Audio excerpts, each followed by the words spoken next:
Hello. Welcome to a reading from the Bible of Joshua, chapter 2.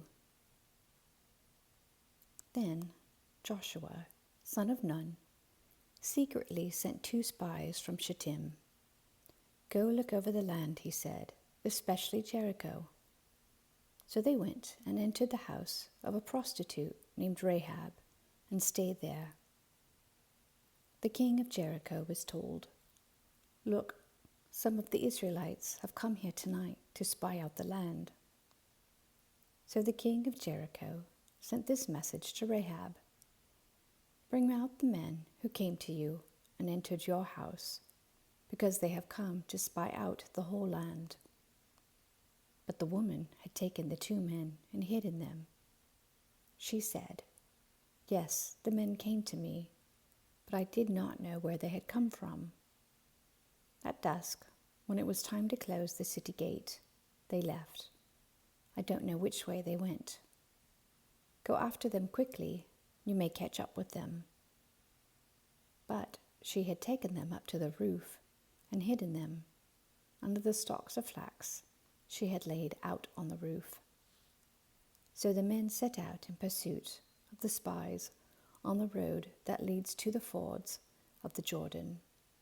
And as soon as the pursuers had gone out, the gate was shut. Before the spies lay down for the night, she went up on the roof and said to them, "I know that the Lord has given you this land, and that a great fear of you has fallen on us, so that all who live in this country are melting in fear because of you.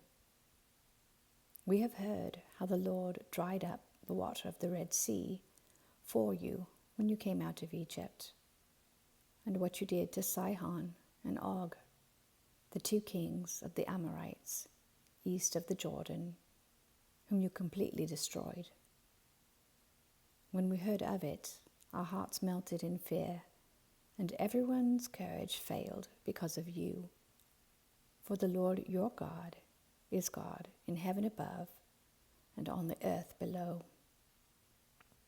Now then, please swear to me by the Lord that you will show kindness to my family, because I have shown kindness to you.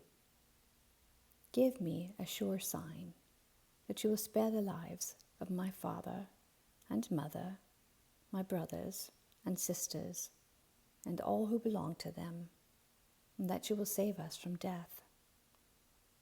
"Our lives for your lives," the men assured her. "If you don't tell what we are doing, we will treat you kindly and faithfully when the Lord gives us the land." So she let them down by a rope through the window, for the house she lived in was part of the city wall. She said to them, "Go to the hills so the pursuers will not find you. Hide yourselves there 3 days until they return, and then go on your way."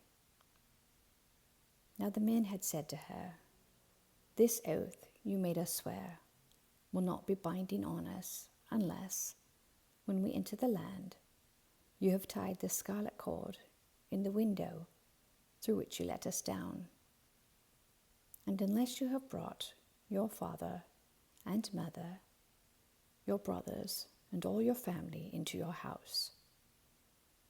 If any of them go outside your house into the street, their blood will be on their own heads. We will not be responsible. As for those who are in the house with you, their blood will be on our head if a hand is laid on them. But if you tell what we are doing, we will be released from the oath you made us swear." "Agreed," she replied. "Let it be as you say." So she sent them away, and they departed, and she tied the scarlet cord in the window. When they left, they went into the hills and stayed there 3 days, until the pursuers had searched all along the road and returned without finding them. Then the 2 men started back. They went down out of the hills forded the river, and came to Joshua, son of Nun, and told him everything that had happened to them. They said to Joshua, "The Lord has surely given the whole land into our hands. All the people are melting in fear because of us." Amen. Thank you for listening.